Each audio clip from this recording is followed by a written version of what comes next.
Real estate regulation के प्रभावी होने के बाद घर खरीदना फायदेमंद, ग्राहकों के हितों का रखा जाएगा पूरा ख्याल। देश के कमर्शियल प्रॉपर्टी बाजार में सुस्ती बरकरार, इस साल ही पहली तिमाही में मॉल्स में कमर्शियल स्पेस की सप्लाई में भारी गिरावट। नोएडा में सुपरटेक के 2 40 मंजिला टावर को गिराने का आदेश, एक याचिका पर सुनवाई के बाद इलाहाबाद हाईकोर्ट ने सुनाया फैसला। और स्टूडियो अपार्टमेंट से हो सकती है बेहतर रेंटल कमाई, दिल्ली एनसीआर में है स्टूडियो अपार्टमेंट के कई ऑप्शन। अगर आप घर खरीदने का मन बना रहे हैं तो कुछ महीनों का इंतजार हो सकता है फायदेमंद, क्योंकि सरकार रियल एस्टेट रेगुलेशन और डेवलपमेंट बिल 2013 पर स्टैंडिंग कमेटी अपनी राय दे चुका है। नई सरकार बनते ही इसे लोकसभा में पेश किया जा सकता है और इस बिल के पास होते ही घर खरीदारों को कई तरीकों से राहत मिलने वाली है।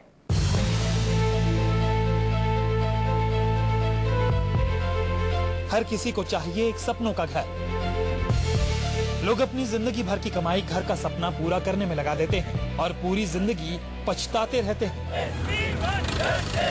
क्योंकि घर खरीदने के समय जो वादा उन्हें किया जाता है उसे पूरा नहीं किया जाता। लेकिन बहुत जल्द घर खरीदारों को डेवलपर्स के फरेब, झूठ और वादा खिलाफी से मुक्ति मिलने वाली है, क्योंकि real estate regulation and development bill पर स्टैंडिंग कमेटी ने अपनी रिपोर्ट सौंप दी है। ये बिल राज्यसभा में पहले ही पारित हो चुका है। नई सरकार बनते ही इसे लोकसभा में पेश किया जा सकता है और लोकसभा से पास होते ही बिल प्रभावी हो जाएगा। ये स्टैंडिंग कमेटी रिकमेंड कर चुकी है, राज्यसभा में है। कोई भी सरकार है, कोई इसे रोक नहीं सकती, सिर्फ इसको डिले कर सकती है। रोकने की मैं नहीं समझता कि इस समय जनता इतनी जागरूक है कि इस रियल एस्टेट रेगुलेटरी बिल को रोका जा सके, क्योंकि ये एक आदमी का मुद्दा नहीं है, ये देश के कम से कम 10 करोड़ छोटे निवेशकों का मुद्दा है और आम जनता से जुड़ा मुद्दा है। इस रेगुलेशन के प्रभाव में आने के बाद घर खरीदारों को राहत मिलना लगभग तय माना जा रहा है, क्योंकि रियल एस्टेट पर कानून बनते ही रियल एस्टेट डेवलपर्स की मनमानी बंद हो जाएगी। आप कारपेट एरिया के हिसाब से घर खरीद पाएंगे। जितना वर्क फुट के लिए आप पैसे देंगे उतना वर्क फुट आपको रहने लायक जगह मिलेगी। अब तक डेवलपर्स सुपर बिल्टअप एरिया यानी सेलेबल एरिया के हिसाब से घर बेचते रहे हैं। सेलेबल एरिया के नाम पर कंज्यूमर को ठगा जाता है। सेलेबल एरिया के तहत बिल्डर्स दीवार, दरवाजे, सीढ़ी, रूम जैसी जगहों का पैसा भी कंज्यूमर से ले लेते हैं। आप पैसे देते हैं 1000 वर्ग फुट का और आपको रहने लायक जगह मिलती है 850 वर्ग फुट। ये रेगुलेशन अगर लोकसभा से पास हो जाता है तो डेफिनेटली कंज्यूमर की सिक्योरिटी, उसको फेयर डील और ब्रोकरेज के ऊपर एक अंकुश लगेगा और उसको हर चीज़ बड़े ट्रांसपेरेंसी से नज़र आएगी। और क्योंकि इसका मेन दायित्व यह है कि कोई भी कस्टमर, कोई भी कंज्यूमर जो फ्लैट लेने जा रहा है उसके हर सब तरीके के हितों का सरकार हर प्रकार से चाहती है कि उसको पूरा संरक्षण मिले। इसके साथ ही घर खरीदारों को रियल एस्टेट रेगुलेशन पास होने के बाद दूसरा फायदा ये होगा कि डेवलपर्स फोटो एनिमेशन और विज्ञापनों के जरिए घर खरीदारों को नहीं लूट पाएंगे।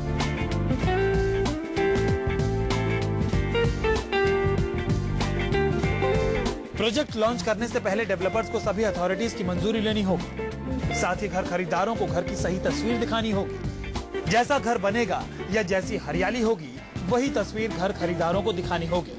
साथ ही प्रोजेक्ट की सही जानकारी कंपनी की वेबसाइट पर डालनी होगी। फिलहाल भूमि पूजन के साथ ही डेवलपर्स कंज्यूमर से पैसे लेने लगते हैं। बाद में क्लियरेंस नहीं मिलने का बहाना बनाकर प्रोजेक्ट में देरी कर देते हैं। साथ ही कंज्यूमर के पैसे को दूसरे प्रोजेक्ट में लगा देते हैं।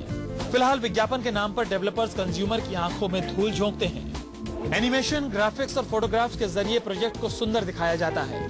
जब प्रोजेक्ट तैयार होता है तो विज्ञापनों से बिल्कुल अलग दिखता है। कंज्यूमर खुद को ठगा महसूस करते हैं। कस्टमर्स को एक भरोसा ज़्यादा मिलेगा डेवलपर पे कि ये काम बेहतर हो रहा है, क्योंकि एक गवर्नमेंट अथॉरिटी है या कोई गवर्नमेंट बिल है जिसके गाइडलाइंस के अंदर काम हो रहा है। सबसे बड़ा इशू ये है इस बिल के अंदर कि जो बिल्डर यहाँ पे आएगा उसको अपने लैंड के बारे में एक लाइसेंस रेगुलेटर से लेना पड़ेगा, और जब लैंड के टाइटल्स क्लियर हो जाएंगे तब उसके बाद में ये अपने किसी भी प्रोजेक्ट को वो बेच सकेंगे। यही नहीं, रियल एस्टेट रेगुलेशन के प्रभाव में आते ही डेवलपर्स को अपने किसी भी नए प्रोजेक्ट को समय पर पूरा करना होगा। डेवलपर्स को समय पर प्रोजेक्ट पूरा करने का वादा निभाने के लिए बाध्य होना होगा। बिल्डर्स को फ्लैट का पोजीशन समय पर ग्राहकों को देना पड़ेगा। समय पर प्रोजेक्ट पूरा नहीं होने पर ब्याज सहित ग्राहकों को पैसे लौटाने पड़ेंगे। फिलहाल प्रोजेक्ट में देरी की कोई समय सीमा नहीं है। देश के कई बड़े डेवलपर्स के प्रोजेक्ट में 5 साल तक की देरी देखी जा रही है। फिलहाल शायद ही कोई डेवलपर समय पर प्रोजेक्ट पूरा कर पाते हैं। देखिए, कंज्यूमर पॉइंट ऑफ व्यू से तो रेगुलेटरी बिल जो आ रहा है वो काफ़ी अच्छा है। उसमें बहुत सारी चीज़ों का ध्यान रखा गया है। बिल्डर पॉइंट ऑफ व्यू से उसमें कुछ चीज़ों का ध्यान नहीं रखा गया है या कुछ चीज़ों को रिवाइज करने की आवश्यकता है। जैसे इन लोगों ने ये किया है कि आपको प्री लॉन्च नहीं कर सकते हैं, प्री लॉन्च रेट कोई नहीं ये कर सकते हैं। वो एक बिल्डर को सस्ता पैसा इकट्ठा करने का एक बहुत अच्छा जरिया था। रियल एस्टेट रेगुलेशन और डेवलपमेंट बिल में कई तरह के ऐसे क्लॉजेस हैं जो कंज्यूमर के हितों का ख्याल रखते हैं। अब तो आप समझ ही गए होंगे कि सपनों का घर खरीदने के लिए कुछ महीने का और इंतजार करना क्यों आपके हित में है। राजीव रंजन, दिल्ली, न्यूज़ 24। और नोएडा में गिराया जाएगा सुपरटेक का 240 मंजिला टावर।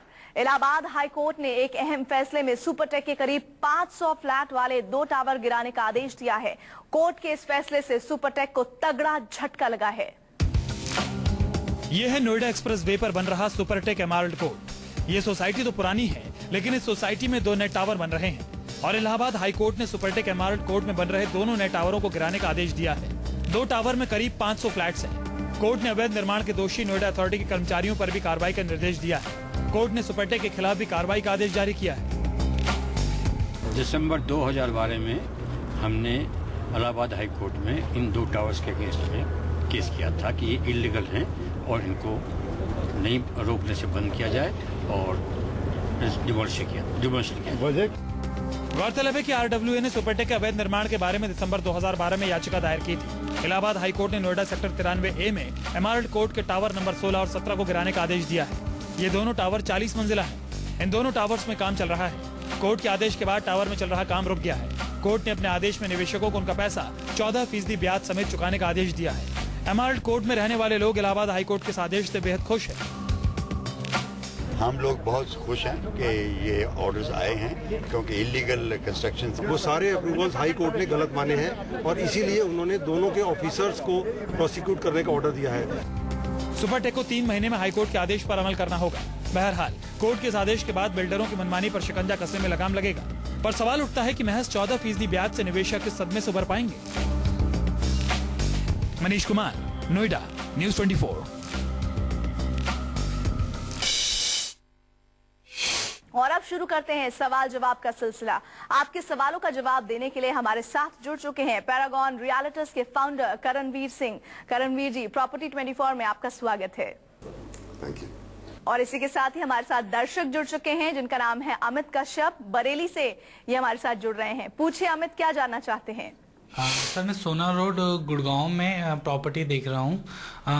मैं जानना चाहता हूँ कि वहाँ क्या क्या ऑप्शंस हैं और आने वाले 8 से 10 सालों में क्या रिटर्न्स होंगे।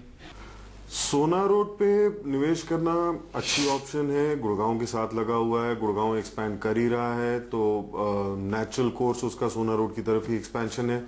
सोना रोड पे गुड़गांव से आधे रेट पे मतलब अपार्टमेंट्स हैं, तो अगले 8 से 10 साल में उसके अच्छे इन्वेस्टमेंट के आपके बढ़ने की अपॉर्चुनिटी है उसमें। 8 से 10 साल में आराम से आप ये मान के चलें कि आपका पैसा वहां पर डबल होने की पूरी उम्मीद है अगले 8 से 10 साल में। चलिए, उम्मीद करते हैं अमित आपको आपके सवाल का जवाब मिल गया होगा। एक और दर्शक हमारे साथ जुड़ रही हैं लखनऊ से गीत सिंह।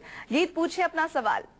मैं गाजियाबाद में फ्लैट खरीदना चाहती हूँ कि क्या रेंज होगी फ्लैट्स की और क्या चीज ज्यादा फायदेमंद होगी, रेडी टू मूव इन या जो प्रोजेक्ट अभी अंडर कंस्ट्रक्शन है? गाजियाबाद में अपार्टमेंट शुरू हो जाते हैं मेरे ख्याल से कोई 3,000 रुपए से लेके कोई 5,000-5,500 रुपए तक जाते हैं। हमेशा अंडर कंस्ट्रक्शन लेना ही एडवाइजेबल है मेरे हिसाब से, क्योंकि उसमें जो आपकी अप्रिसिएशन है वो मैक्सिमम आती है। अगर आप रेडी टू मूव लेते हैं तो उसमें अप्रिसिएशन काफी हद तक हो चुकी होती है, 80% अप्रिसिएशन वो हो चुकी होती है। आपकी जरूरत के ऊपर डिपेंड करता है, लेकिन मेरे हिसाब से हमेशा अंडर कंस्ट्रक्शन प्रोजेक्ट में आपकी मल्टीप्लिकेशन ज्यादा होती है आपकी इन्वेस्टमेंट की, so that is always more recommended. गीत, उम्मीद करते हैं कि आपकी कंफ्यूजन दूर हो गई होगी। और इसी के साथ ही हमारे एक और दर्शक जुड़ रहे हैं जिनका नाम है तौफीक रिजवी, पटना से जुड़ रहे हैं हमारे साथ। तौफीक, पूछिए। मैं इन्वेस्टमेंट करना चाह रहा हूँ भिवाड़ी के अंदर में, फरीदाबाद और नीमराना, लेकिन तय नहीं कर पा रहा हूँ कि किस जगह पे करें। तो इससे बेहतर कौन होगा ये तीनों में से, ये आप मुझे बताएं। इन तीनों में मेरा ये मानना है कि फरीदाबाद सबसे ज्यादा तेजी से तरक्की कर रहा है और सबसे ज्यादा आपकी इन्वेस्टमेंट की ग्रोथ होने की अपॉर्चुनिटी वहां पर है। उसकी वजह यह है कि इस वक्त सबसे ज्यादा एम्प्लॉयमेंट अपॉर्चुनिटी अगर आप देखें तो इन तीनों, भिवाड़ी, नीमराना और फरीदाबाद में, तो फरीदाबाद में सबसे ज्यादा एम्प्लॉयमेंट अपॉर्चुनिटी है। उसकी वजह से वहां पर डिमांड है। तो इन तीनों में मेरे हिसाब से फरीदाबाद में आपकी अगर आप निवेश करेंगे तो अप्रिसिएशन सबसे ज्यादा आएगा उसमें। चलिए तौफीक, उम्मीद करते हैं कि आपको कौन से एरिया में इन्वेस्ट करना बेहतर रहेगा, ये आपको इसका उत्तर मिल गया होगा। इसी के साथ ही एक ईमेल हमें आया है जो कि लिख रही हैं सोनाली जैन मुंबई से, और ये जानना चाहती हैं कि एनसीआर में स्टूडियो अपार्टमेंट के क्या क्या ऑप्शंस हैं और स्टूडियो अपार्टमेंट लेने के क्या क्या फायदे हैं। एनसीआर में स्टूडियो अपार्टमेंट्स के बहुत सारे ऑप्शंस हैं। नोएडा है, गुड़गांव है, दोनों जगह पे हैं। मेरे हिसाब से नोएडा एक बहुत बढ़िया ऑप्शन है इन्वेस्टमेंट के लिए, क्योंकि नोएडा इस वक्त स्लाइटली अंडर प्राइस्ड है गुड़गांव के मुकाबले, और वहां पर अप्रिसिएशन होने के चांसेस अधिक हैं, ज्यादा हैं। स्टूडियो अपार्टमेंट का फायदा यह है कि आपकी रेंटल इनकम अच्छी शुरू हो जाती है। होता क्या है कि वो पूरी बिल्डिंग स्टूडियो अपार्टमेंट की होती है, कोई ना कोई ऑपरेटर आ जाता है, पूरी की पूरी बिल्डिंग ले लेता है, और उसमें आपको एक परसेंटेज वो आपके साथ शेयर करते हैं, जिसमें आपको रिटर्न अच्छी आ जाती है। तो डिपेंडिंग ऑन द लोकेशन, जैसे नोएडा, ग्रेटर नोएडा एक्सप्रेसवे है, इस पे काफी स्टूडियो अपार्टमेंट्स आ रहे हैं। उस पे मेरे हिसाब से बहुत बढ़िया अपॉर्चुनिटीज हैं जिसमें आपको निवेश करने का अवसर है और करना चाहिए। और इसी के साथ ही अगला ईमेल हमें आया है अतुल सिन्हा का, दिल्ली से ये लिख रहे हैं। इन्होंने लिखा है कि NH24 या फिर यमुना एक्सप्रेस वे पर रहने के लिए 2 BHK फ्लैट खरीदना चाहते हैं, और उनका जो बजट है वो ये लिख रहे हैं कि लगभग 45 लाख रुपए है। ऐसे में बेहतर ऑप्शंस क्या है उनके लिए? NH24 और यमुना एक्सप्रेसवे में मैं NH24 के साथ, अगर आपकी जरूरत आज की है तो NH24 के साथ जाऊंगा। अगर आप फ्यूचरिस्टिक सिर्फ इन्वेस्ट करना चाहते हैं, रहना अभी नहीं चाहते, तो आप यमुना एक्सप्रेसवे देख सकते हैं, क्योंकि फ्यूचरिस्टिकली वहां पर एक्सपेंशन होगी। NH24 के साथ में लगा हुआ है, पास ही है, करीबी है, जिसको नोएडा एक्सटेंशन भी कहते हैं। वहां पर आपको बहुत सारी निवेश की अपॉर्चुनिटीज मिल जाएंगी।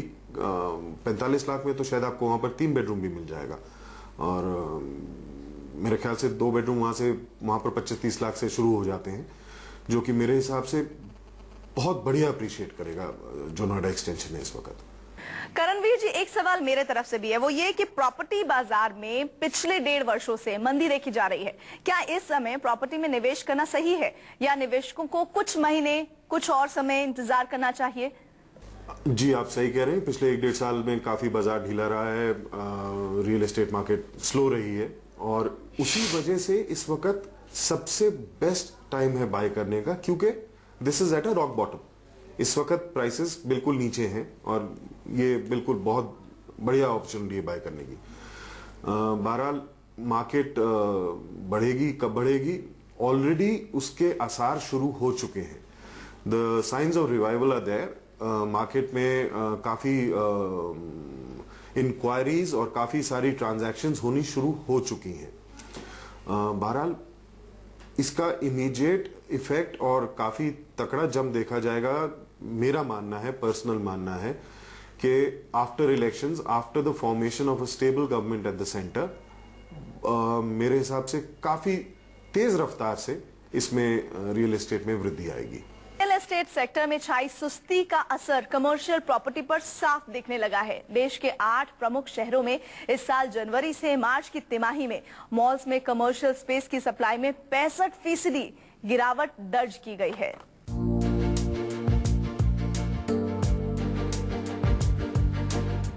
दिल्ली एनसीआर सहित देश के 8 प्रमुख शहरी इलाकों में जनवरी से मार्च के दौरान शॉपिंग मॉल्स में रिटेल स्पेस की सप्लाई 65% घटकर 3.5 लाख वर्ग फुट रह गई।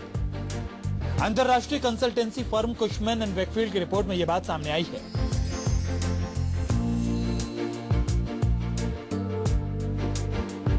दिल्ली एनसीआर, मुंबई, बेंगलुरु, चेन्नई, हैदराबाद, पुणे, अहमदाबाद और कोलकाता सहित इन 8 शहरों में 2013 की पहली तिमाही में मॉल्स में कमर्शियल स्पेस की सप्लाई 10 लाख वर्ग फुट थी, जो कि साल 2014 की पहली तिमाही यानी जनवरी से मार्च के दौरान महज 3.5 लाख वर्ग फुट रह गई। इस साल की पहली तिमाही में पिछले साल के मुकाबले महज 22% कमर्शियल स्पेस की आपूर्ति हो पाई है, यानी कि कमर्शियल स्पेस की आपूर्ति में 65% की गिरावट दर्ज की गई है। पुराने प्रोजेक्ट्स के पूरा ना हो पाने और नए प्रोजेक्ट के कम शुरुआत की वजह से एक गिरावट आई है। 2014 की पहली तिमाही में 12.6 लाख वर्ग फुट रिटेल स्पेस वाले 4 मॉल्स में काम पूरा नहीं हो पाया। बेंगलुरु में 5 लाख वर्ग फुट एरिया वाले 2 मॉल्स के काम में देरी हुई, जबकि पुणे में 4.3 लाख वर्ग फुट वाले एक मॉल और हैदराबाद में 2 लाख वर्ग फुट वाले एक मॉल में काम टला। इसके अलावा कोलकाता के एक मॉल में 1.2 लाख वर्ग फुट का काम पूरा नहीं हो पाया, जबकि इस मॉल का कुछ हिस्सा 2013 की चौथी तिमाही में ऑपरेशनल हो गया था। हालांकि अंतर्राष्ट्रीय consultancy firm Cushman and Wakefield का मानना है कि साल के अंत तक स्थिति बेहतर हो जाएगी। कंपनी का अनुमान है कि 2014 के अंत तक दिल्ली एनसीआर सहित 8 शहरों में फ्रेश मॉल में कमर्शियल स्पेस की सप्लाई में 3 गुना ज्यादा का उछाल दिखा जा सकता है और ये 1 करोड़ 40 लाख वर्ग फुट तक पहुंच सकता है, जबकि पिछले साल कुल मॉल स्पेस की सप्लाई 46 लाख वर्ग फुट थी।